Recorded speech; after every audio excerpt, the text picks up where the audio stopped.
I wish I had a broom because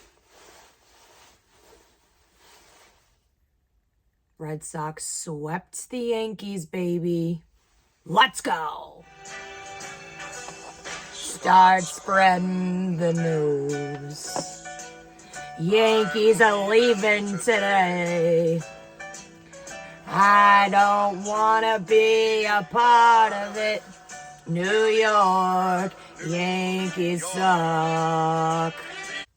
Now, if you're unaware of why I played this song specifically, it's because this is the celebration song that the Yankees play at Yankee Stadium when they win a game. So I just am taking this opportunity.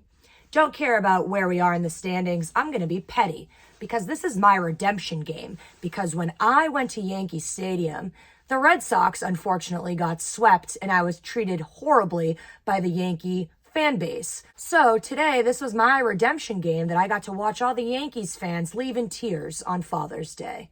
And they got swept out of here. See you later. Back to the Bronx. Have a good life. Adios. See you never. I'm not insane. I'm not delusional. I understand that the Red Sox are still last in the division. But let me just tell you something. The Red Sox could be 3-62. At this point.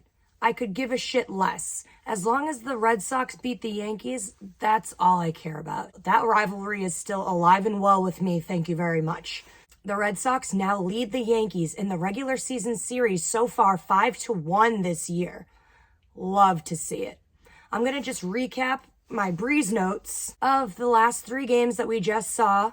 It was an absolute beatdown Friday night. The Red Sox won 15-5. Football score numbers. It was crazy.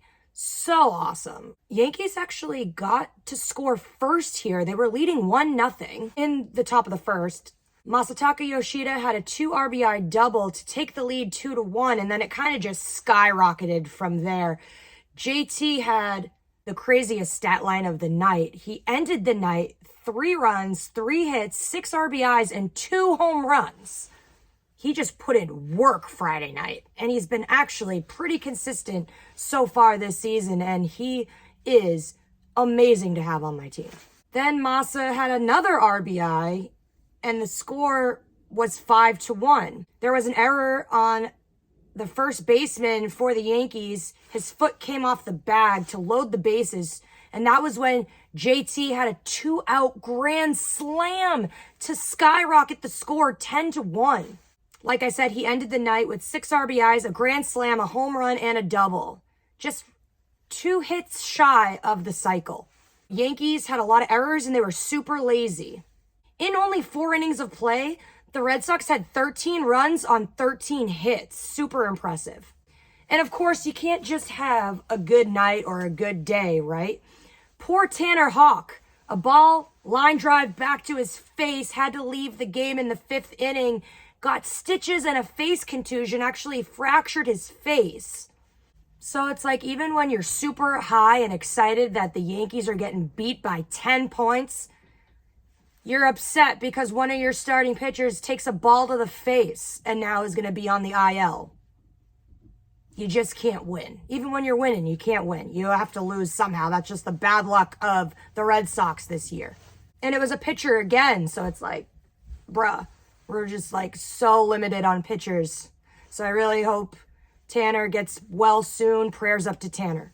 Top of the 6th, Rizzo has a 2 RBI double to send the score 13-3.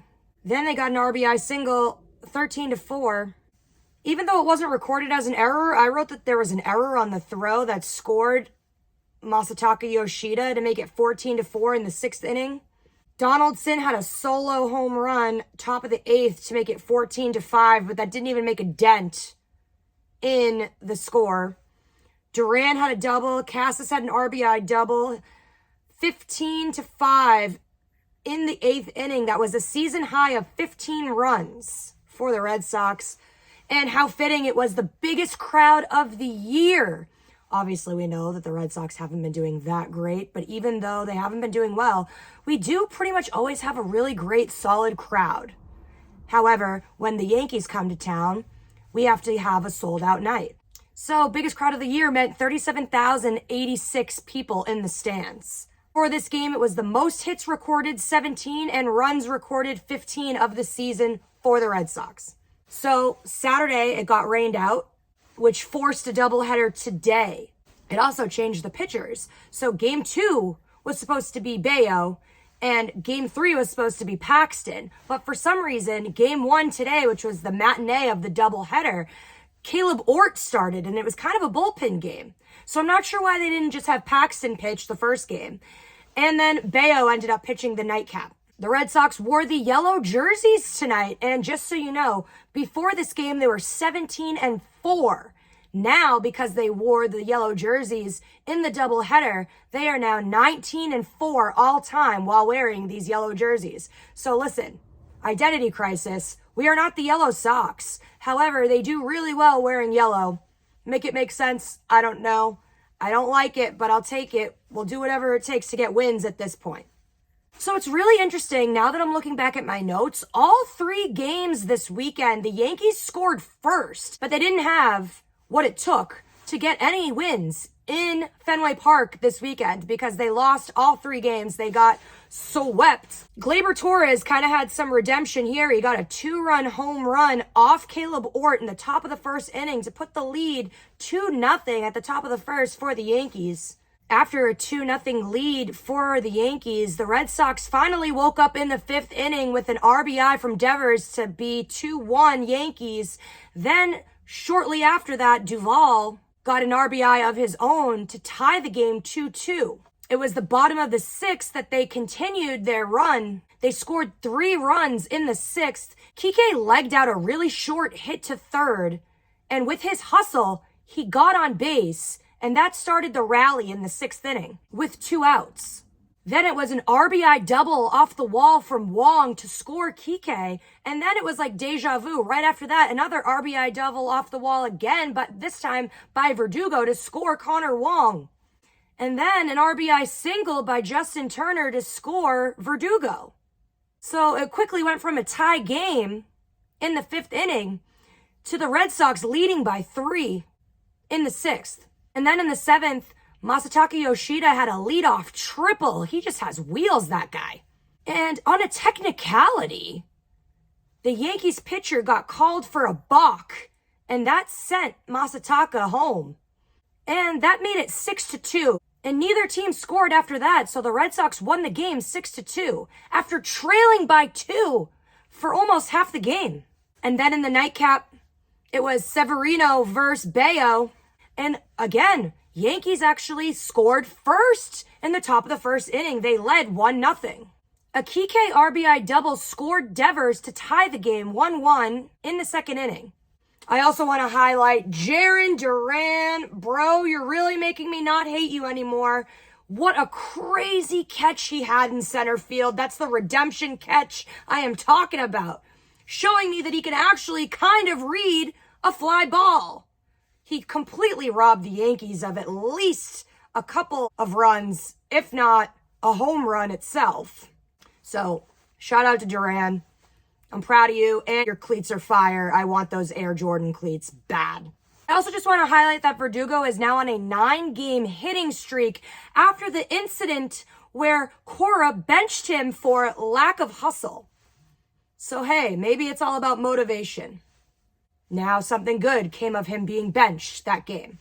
He's on a roll. He's on fire. Bases loaded with 1 out, and there was a catcher's interference. So again, on another technicality, it's really interesting. There were 2 balks called in Game 2, and then in this game here, catcher's interference caused the Yankees another run against them. And it actually put the Red Sox up 2-1. So Verdugo scored on that catcher's interference, and that was in the bottom of the 4th. And then again in the 5th inning, deja vu, bases loaded, 1 out. Cassis gets an RBI ground roll double, scores 2, and the lead became 4-1 after 5. Neither team scored the rest of the game, and the Red Sox won it 4-1, sweeping them in the series. Yankees suck chants rained down All the Yankees fans went home miserable after getting swept and come into Boston just to hear Yankees suck. And now the Red Sox lead the Yankees in the regular season series 5-1. I'm telling you, I know that we are last in the division, but anytime we can beat the Yankees is a good day for me. I will take the wins where I can get them. Honestly, if the Red Sox didn't dig themselves such a deep hole in the beginning of the season, it wouldn't be this bad. They're finally getting their rhythm. Yeah, the injuries keep piling up. That's the bad luck of it all. But once we get some people back off the injured list, once we get a good rotation with these pitchers, I think we're going to be just fine. Until next time, this has been Brie Marie D. Sox Talk, Boston Banner Bound. Yankees suck! Yankees suck! Yankees suck!